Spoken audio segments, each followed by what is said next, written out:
Bismillahirrahmanirrahim. Assalamualaikum warahmatullahi wabarakatuh. Alhamdulillahilladzi arsala rasulahu bil huda wa dinil haqq yudhhirahu 'ala dini kullihi wa kafa billahi shahida. Asyhadu an la ilaha illallah wahdahu la syarika lahu wa asyhadu anna Muhammadan abduhu wa rasuluhu la nabiyya ba'dah. Allahumma shalli wa sallim 'ala sayyidina Muhammadin wa 'ala alihi wa sahbihi ajma'in. Amma ba'd. Fa ya ibadallah ittaqullaha haqqa tuqatih wa la tamutunna illa wa antum muslimun. Rabbi shrah li sadri wa yassir li amri wahlul 'uqdatam min lisani yafqahu qawli. Sebelumnya saya mohon maaf ya. Mangga untuk di like, di subscribe dan di komen. Ikhwati iman rahimakumullah. Pada konten kita kali ini kita akan membahas lanjutan dari konten saya sebelumnya, yaitu mengenai pernikahan. Bagi kita ya, yang ingin melangsungkan pernikahan, hendaknya kita juga bisa memilih calon-calon pasangan kita. Bagi laki-laki bisa memilih pasangan perempuan, dan perempuan bisa memilih pasangan laki-laki, tentu yang berlandaskan atau tidak lupa atau tidak lepas dari koridor-koridor syariah. Jadi pasangan-pasangan yang dinikahi itu sesuai dengan hukum-hukum syariah itu seperti apa? Kenapa? Ya.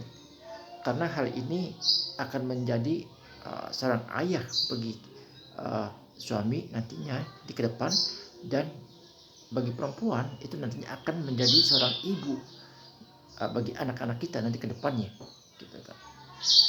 Ya, ke depannya yang nanti anak-anak kita yang akan dilahirkan nanti kita menjadi seorang ayah bagi laki-laki, dan bagi seorang perempuan itu adalah seorang ibu bagi anak-anak kita yang nanti akan dilahirnya, yang akan dilahirkan nanti. Oleh karenanya Islam itu telah menetapkan beberapa kriteria perempuan pilihan, ya, atau laki-laki pilihan yang tepat untuk misalnya perempuan untuk dinikahi. Apa saja kriteria menurut Islam itu? Nah, pertama, menurut Islam itu perempuan yang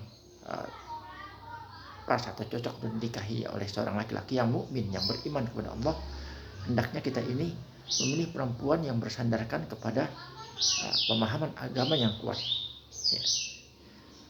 Kita ini menikahi perempuan itu biasanya ini dilihat dari kecantikannya. Semua orang itu pasti menginginkan menikahi seorang perempuan yang cantik. Tidak ada satupun di antara kita yang tidak mempunyai keinginan untuk menikahi perempuan yang cantik. Semuanya pasti berkeinginan untuk menikahi perempuan yang cantik. Karena kebanyakan di antara kita menilai bahwa kalau misalnya kita ini ya sudah memiliki perempuan yang cantik, kita hidupnya bahagia. Ya, itu penilaian orang. Padahal belum tentu kita ini setelah kita memiliki istri yang cantik, ya, kehidupan kita bahagia. Bisa jadi dengan kecantikannya itu atau ketampanan suami kita itu kecantikan dan ketampanannya itu dijadikan sebagai alat untuk berselingkuh dan sebagainya. Jadi kecantikan itu tidak menjamin kita ini hidup bahagia. Ya, jadi kalau misalnya kita ini mencari istri yang cantik dan kecantikan istri kita ini belum menjamin kita ini hidup bahagia. Begitu juga kalau misalnya kita ini ingin menikah dan melihat kepada, kalau misalnya tidak kecantikan, melihat kepada harta. Semua pasti akan tergiur dengan harta itu. Terkadang kita menilai bahwa ketika kita ini sudah memiliki istri yang hartawan, kita dinilai sebagai orang yang sudah bahagia. Padahal harta itu tidak menjamin hidup kita ini menjadi bahagia. Juga dengan keturunan, ya. Bisa jadi kita menikahi perempuan itu dengan keturunannya seperti apa. Bisa jadi keturunan dia, perempuan ini adalah keturunannya adalah keturunan ningrat misalkan.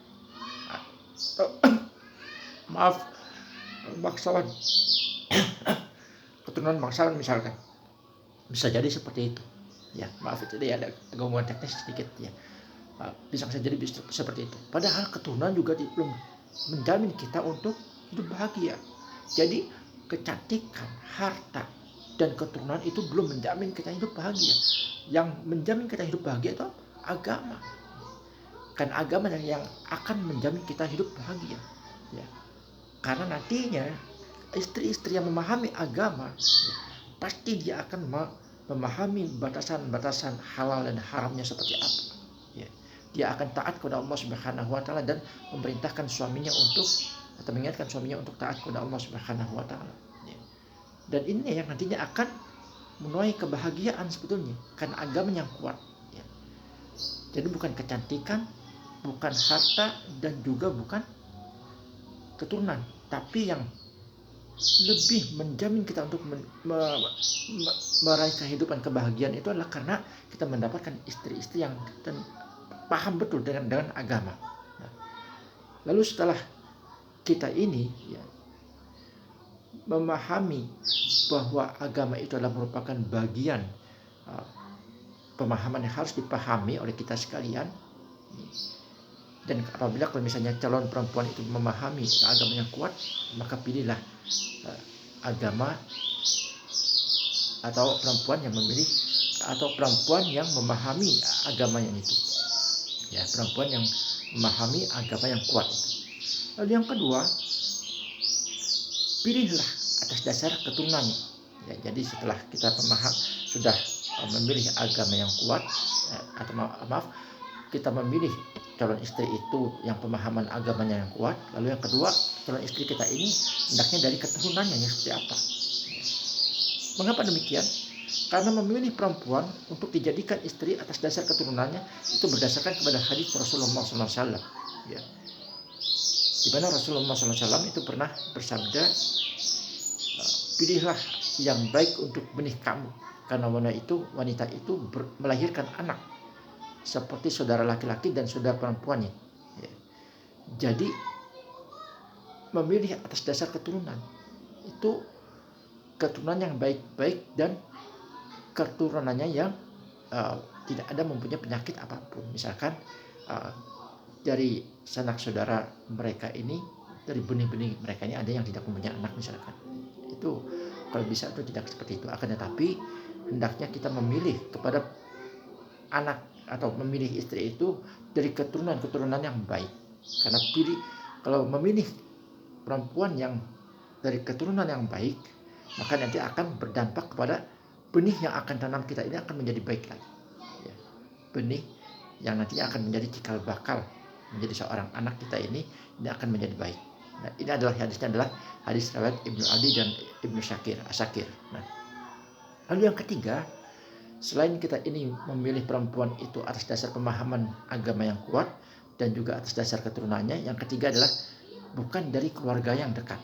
Nah, jadi kita ini memilih istri itu bukan dari perempuan-perempuan yang dari keluarga yang dekat. Bukan. Kenapa? Karena memilih perempuan itu yang untuk dijadikan istri, ya, dan itu dari keluarga yang dekat karena demi anak yang akan dilahirkan nantinya. Ya. Jika seorang menikah keluarga yang terdekat, maka anak yang akan dilahirkan nantinya akan mengalami lemah fisik, dan memang pada faktanya seperti itu. Kalau misalnya kita memilih seorang istri atau seorang perempuan untuk dijadikan sebagai istri, ya, dan itu dari kalangan keluarga yang dekat, itu nantinya akan berpengaruh kepada anak kita nantinya. Ya. Nantinya apa? Anak kita ini, anak yang akan dilahirkan oleh kita sekalian akan mengalami lemah fisiknya, ya, dengan berbagai macam cara, tapi lemah itu fisiknya. Dan itu terjadi, memang banyak yang seperti itu. Bahkan Rasulullah SAW itu pernah bersabda, la tunqihul qarabati fa innal waladu yukhlaqu dawiyan ikhtarabu wala tadurru wala tadur. Janganlah engkau menikahi keluarga terdekat, karena anak akan lahir dalam keadaan lemah fisik dan mentalnya. Jadi kalau bisa jangan menikahi perempuan-perempuan yang terdekat. Ini adalah merupakan peringatan dari Rasulullah SAW bagi kita yang akan menikah itu tadi. Nah, ikhwati iman rahimakumullah, yang lebih penting lagi, nah ini bagi para pemuda nih, ya, itu kalau bisa jangan mencari yang janda misalkan, tapi carilah yang gadis itu perawan. Wah, luar biasa nih, mengutamakan gadis yang perawan itu yang diharapkan oleh kita sekalian. Tapi kalau misalnya sudah yang mencari sudah jodohnya sama yang janda, ya tidak mengapa karena itu sudah jodohnya. Tapi kalau bisa kita mengutamakan yang gadis atau perawan, ya. Kenapa demikian? Karena menikahi gadis atau perawan itu memiliki beberapa manfaat. Apa manfaatnya? Yaitu memiliki tutur kata yang sopan dan manis terhadap kita, yang lebih kalau misalnya umur kita ini berada di atas mereka, pasti mereka akan bertutur katanya terhadap suaminya itu dengan kata-kata yang manis. Terus nanti juga akan melahirkan berbagai macam, bukan berbagai macam ya, tapi melahirkan keturunan yang produktif nantinya. Dan itu karena kalau masih perawan itu pasti mereka akan subur, gitu kan.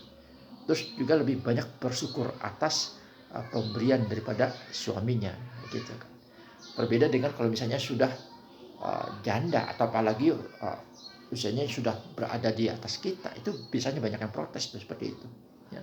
Makanya Rasulullah SAW bersabda, "Alaikum bil abkar, fa innahu udbu afwahan, antaku arhaman, wa aqul khiyan, wa arda bil yasir."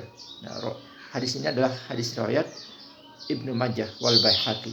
Nah, yang artinya hendaknya kamu itu menikah dengan perawan karena mereka lebih manis tutur katanya dan lebih banyak keturunannya, lebih sedikit makarnya, lebih dapat menerima terhadap yang sedikit. Nah, jadi itulah keutamaan menikahi perempuan yang perawan menurut Rasulullah SAW, karena tutur katanya itu lebih manis nantinya kalau misalnya ada sesuatu yang mereka hadapi dan juga kita hadapi, terus mereka sampaikan itu menggunakan tutur kata yang manis, gitu kan. Dan itu nantinya akan melahirkan keturunan yang banyak nanti, dan mereka juga lebih sedikit berbuat nakarnya atau protes-protes terhadap suami itu lebih sedikit, bahkan mereka ini akan lebih manut. Dan ini memang faktanya seperti itu. Nah, lalu yang kelima, hendaknya kita ini memilih seorang istri itu hendaknya memilih perempuan yang subur, yang dapat melahirkan, bukan memilih perempuan yang justru, maaf secara bahasa kasar, itu mandul. Ya. Mengapa demikian? Ya. Karena menikahi wanita yang subur itu sangat dianjurkan oleh Rasulullah SAW pada 14 abad yang lalu. Karena dengan memilih wanita yang subur itu nantinya akan memperbanyak keturunan kita, anak cucu keturunan kita. Ya. Sedangkan Rasulullah SAW itu menginginkan agar kita ini memiliki keturunan yang banyak. Ya. Dan itu nantinya akan berdampak kepada jumlah umatnya Rasulullah SAW. Nah, kalau kita mempunyai keturunan banyak, nanti otomatis umat Rasulullah itu akan menjadi banyak. Bahkan Rasulullah SAW bersabda pada 14 abad yang lalu, tazawwajul waldatal wududa fa inni mukatsiru bikumul umam. Ya, nikahlah dengan perempuan yang subur dan penyayang, ya. Karena saya akan berbahagia dengan jumlah kamu, umatku, yang banyak di hadapan umat yang lain. Hadis ini adalah hadis riwayat Abu Dawud, An-Nasai dan Hakim. Nah, yang keenam, ya, selain kita memilih perempuan itu yang akan dijadikan sebagai istri itu, memilih perempuan yang kuat agamanya. Yang kedua, dia ini atau mereka ini atas dasar keturunannya yang baik. Dan juga kita tidak memilih perempuan itu bukan dari keluarga yang terdekat, ya. Dan juga mengutamakan gadis daripada janda. Jadi bukan, sekali lagi, bukan berarti janda itu kita sampingkan, akan tapi itu kita hanya mengutamakan yang gadis saja, gitu kan, yang utamanya yang gadis. Kan tapi kalau misalnya dapat yang janda, yang jadi masalah, gitu kan. Lalu wanita itu yang kelima, wanita yang kita nikahi, hendaknya kita ini memilih wanita yang subur. Yang terakhir adalah memilih wanita yang sehat jasmani dan rohani. Memilih perempuan yang sehat dan yang jasmani dan rohani ini dengan tujuan apa? Dengan tujuan agar kita ini terhindar dari menularnya penyakit yang dia bawa, ya. Dari penyakit sekecil apapun, ya. Hendaknya kita tidak memilih mereka, akan tetapi pilihlah perempuan-perempuan yang memiliki sehat jasmani dan rohani. Apalagi perempuan yang gila, itu jangan sampai seperti itu. Akan tapi memilih perempuan yang sehat jasmani dan rohani. Karena hal ini, ya, Ini disabdakan oleh Rasulullah SAW, orang yang berpenyakit janganlah menularkan penyakitnya kepada orang-orang yang sehat. Jadi orang yang berpenyakit janganlah menularkan penyakitnya kepada orang-orang yang sehat. Hadis riwayat Bukhari. Jadi kalau misalnya kita memilih seorang perempuan yang berpenyakit, nanti khawatir penyakitnya itu akan menular kepada kita. Maka hendaknya kita ini tidak memilih perempuan-perempuan yang berpenyakit. Nah, ikhwati iman rahimakumullah, itulah kiat seorang laki-laki untuk memilih seorang perempuan yang dapat dijadikan sebagai istri menurut koridor daripada syariah itu sendiri. Nah, ikhwati iman rahimakumullah, nanti insya Allah pada konten berikutnya kita akan bahas masalah kiat memilih lelaki untuk dinikahi. Nah, ini kalau tadi untuk lelaki ya, bagi seorang calon suami yang memilih seorang perempuan yang menurut hukum syariah itu seperti apa. Nanti pada konten berikutnya kita akan bahas masalah kiat seorang perempuan ya, untuk memilih laki-laki yang pantas untuk nikahi itu seperti apa menurut hukum-hukum syariah. Nah, itu saja yang bisa saya sampaikan. Kurang lebihnya saya mohon maaf. Saya Iman Zakaria. Kita tutup pembahasan kita kali ini dengan membaca doa kafaratul majelis. Subhanakallahumma bihamdik, asyhadu an la ilaha illa anta, astaghfiruka wa atubu ilaik. Assalamualaikum warahmatullahi wabarakatuh.